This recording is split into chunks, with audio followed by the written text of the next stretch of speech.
É engraçado porque toda grande história, se você cavucar bem, grandes histórias de bons empresários, você vai ver que tem sempre uma figura por trás. Uhum. É interessante. E o Carlos Moreno falo que é o meu pai, meu mentor da vida e de tudo. E ali foi quando a gente montou uma mega operação de atendimento com os produtos da Axo, API e tudo. Foi fantástico. Eu agradeço demais ali toda a trajetória que a gente teve. Voltei para o mundo de bancos, a gente implantou gateway em todos os bancos que você imaginar e tive muito contato com a área de segurança. E foi ali que eu comecei a ver que a área de segurança, principalmente voltado a esse mundo de APIs, era algo que pegava bastante, né? Principalmente quando a gente tinha que conversar sobre certificado digital com alguém, era que a gente percebia que o negócio entornava ali e não caminhava. Que é um dos atores principais aí no Open também, né? Exatamente. E isso já começava lá atrás. Todo mundo já dizia que o famoso MTLS, o certificado por autenticação, era um player forte para garantir, para eliminar alguns riscos, né, que a gente já tinha nesse modelo. Bom, basicamente ali tive essa trajetória e um dos bancos que eu prestei o serviço, que implantamos o gateway da Axo e tudo, foi o Banco Cetelem. E eu conheci o Danilo um pouquinho mais. Quando eu o vi, eu lembrei um pouco da cara dele. Acho que ele também lembrou um pouco da minha cara. E ali a gente foi almoçar junto num evento, um API Con lá que a gente participou. E ele foi indicado pela Axo dizendo, eles precisam implantar, o cara queria te conhecer. Aí fui almoçar com o Danilo, entendi ali a necessidade dele. Aí eu falei, pô... Eu achava que vocês tinham algum contato pela região de Alphaville, sei lá.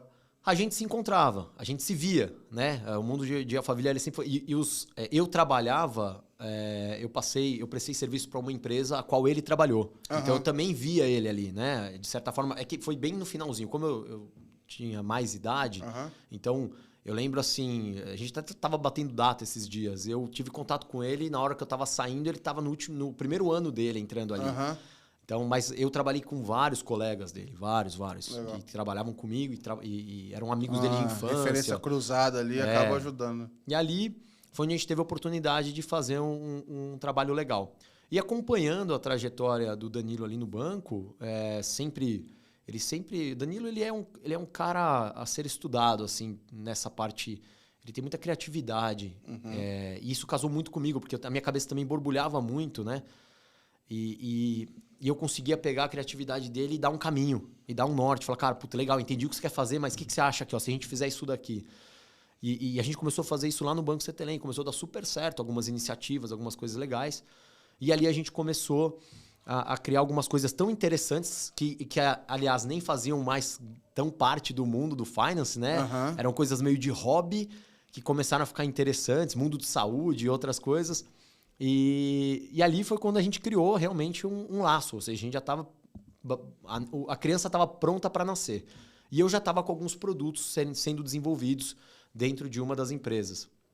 E ali estava preparado, uma plataforma toda que já tinha gateway, já tinha toda a parte de segurança e tudo mais, que era algo que eu já queria fazer no passado, já estava pronto.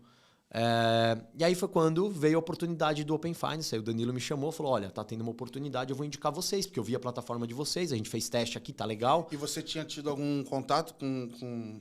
Já estava acompanhando o Open Finance? Eu estava acompanhando porque a Axo estava acompanhando, né? Então a Axo já tinha falado que ia começar. A Axo é uma empresa francesa, tem presença europeia e tudo mais, já tinha passado pelo Open Finance lá. Quando ficou sabendo do Open Finance no Brasil, eles começaram a trazer os módulos para cá de certa forma, ainda muito incipiente, então nada muito sólido. E ali eu já comecei a ter um certo contato. E aí, quando eu estava ali na própria Cetelem, a Cetelem começou a falar sobre implantar, pivotar o gateway para o Open Finance. E a pergunta foi clássica, olha, Diogo, nós temos esse produto aqui, o que precisa para ter Open Finance? Falei, cara, me passa as specs aí que eu vou dar uma lida. Chamei o time de engenharia, chamei o Wesley, que era de produto, né? O nosso menino Wesley. Legal. Aí conversando com ele, o que precisa? A gente começou a entender algumas regras, falou, olha, muita coisa a gente faz, mas muita coisa a gente não faz. Então a gente vai ter que construir. E aí eu falei, cara, precisamos construir. Então tem que trabalhar. E aí foi quando o Danilo falou, putz, cara, tô aqui vendo o cenário acontecer, não tô gostando muito de como tá acontecendo. Na época ele estava numa cadeira de arquitetura, ele falou, cara, eu vou sair para tocar isso. Se eu sair, você toca comigo? Eu falei, bora pivotar de novo. Aí, vamos mais uma. Aí você, para não deixar acontecer com ele o que aconteceu contigo, né? Exato. Não, vamos junto então. Eu lembro que foi muito disso. Eu falei, Daniel, o que eu posso te prometer é que eu já quebrei muita empresa. Pode prometer o seguinte, a gente vai montar algo de sucesso. Eu lembro muito clássico assim, ó, confia em mim que o caminho para dar errado a gente já sabe. Já então, tá claro.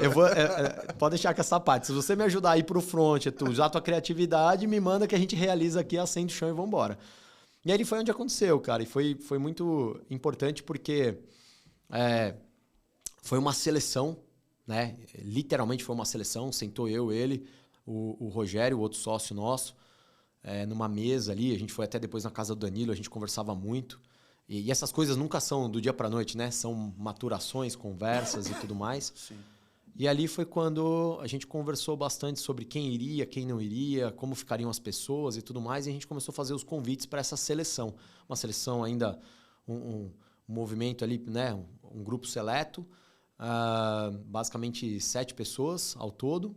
E foi quando o Nuno, do Banco Seterense, na PF, né, se interessou pelo projeto, falou, putz, eu quero ver o que vocês estão fazendo. E fez o aporte ali para a gente ter um foco mesmo 6 meses. Porque até então o que a gente ia fazer era um trabalho meio part-time. A gente ia fazer algo, olha, vamos começar, você começa, a gente se junta, né? E eu consigo bancar vocês aqui, a gente vai se juntar, mas o ideal era que a gente saísse com tudo. Aí a hora que veio a oportunidade de sair com tudo, a gente saiu com a equipe. A meta era em 3 meses conseguir a certificação e o primeiro cliente. E aí nós conseguimos um primeiro grande cliente, né? O case da Cicobi aberto aí para a gente poder falar. E ali foi onde tudo começou e até o final desse primeiro ano da empresa já tinham 13 clientes. Eu estava até revendo a lista o histórico, né? Cara. Eu comecei a levantar ali, eu vi que no mês de agosto assim, a gente fechou 6, assim. Eu falei, nossa, meu Deus. E tem um diferencial que eu acho que o Danilo fala muito disso, né? Que era um certo inconformismo do tipo, olha, vai todo mundo precisar dessa tecnologia, o pessoal vai entrar no Open Finance, a gente precisa de alguma forma também criar algo que seja acessível ou eficiente, né? Uma tecnologia de ponta, mas que consiga atender todo o mercado, né? Não só olhar para os caras super grandes que vão fazer isso dentro de casa, né? Isso foi importante, porque parte da plataforma que a gente já tinha desenvolvido, ela era baseada em open source. A gente sempre teve a seguinte mentalidade. Quando você trabalha com banco, você percebe isso. Você fala, olha, a gente entrar com open source em banco, principalmente na época, antes dessa virada, era algo surreal. Não dava. Impossível, né? Se você não tiver um modelo enterprise, é muito difícil. Então, a gente teve que selecionar boas tecnologias que eram boas no open, que estavam no quadrant, o Magic Quadrant, né, do Gartner, porque banco também olha muito para isso, faz parte do processo seletivo estar no Gartner. E um outro requisito tem que ter um modelo enterprise. Então, teria que ser ótima tecnologia para nós no modelo open, que ela tivesse entre liderança e inovação no Gartner e que tivesse um modelo enterprise. Então, a gente compôs ali uma arquitetura voltada a isso. Selecionamos os melhores produtos, fizemos vários testes. Eu lembro de ter trocado o gateway várias vezes até chegar no gateway final, entre outras tecnologias. E ali a gente foi com esse pitch ao mercado. Então, quando o cliente era muito grande e ele questionava, mas quem que dá suporte nessas tecnologias? Eu falava, a gente já está construindo essa tecnologia há quase 3 anos. Né? Hoje a gente já está quase 7 anos já trabalhando com algumas tecnologias dessas. Então, a gente mantém essas versões, mas se você não quiser que que seja a gente mantendo a versão, você tem a versão Enterprise aqui. Qual a diferença?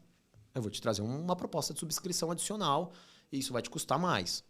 E faz parte do jogo. Alguns clientes já tinham, então isso foi interessante. Alguns produtos que a gente usava já tinham na versão Enterprise deles, então a gente só precisava se integrar, que foi super simples.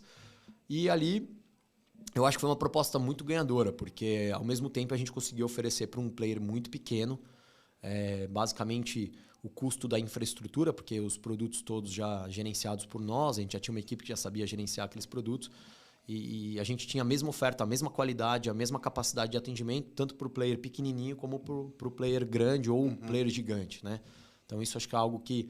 Porque essas tecnologias, geralmente, elas atendem uma escalabilidade diferenciada, sim, elas conseguem rodar em hybrid cloud, se você precisar, e por aí vai. Então, acho que isso foi uma mega estratégia e foi um grande diferencial, inclusive de empresas gringas que vinham para cá com tecnologia proprietária, que tentava trazer toda uma stack. A nossa não, ela se adaptava ao modelo do cliente. Sim. Né? Então, por exemplo, tinha muita gente trazendo o IAM inteiro, querendo trocar o identity dos clientes. A gente falava, não faz sentido, cara. Os caras já têm, eu não consigo ver um grande banco querendo trocar o identity dele. Então a gente trouxe uma tecnologia que conseguia conversar e se integrar. E nós criamos uma camada de adaptadores ali que acho que foi um grande diferencial que fez a gente sair na frente. E ali muito do histórico que nós temos foi isso. A Finances Tech, você lembra mais ou menos qual foi a data que vocês consideram oficial ali, que ela foi criada? Bom, esse movimento aconteceu... Já completou 2 anos? Completou 2 anos agora, em junho.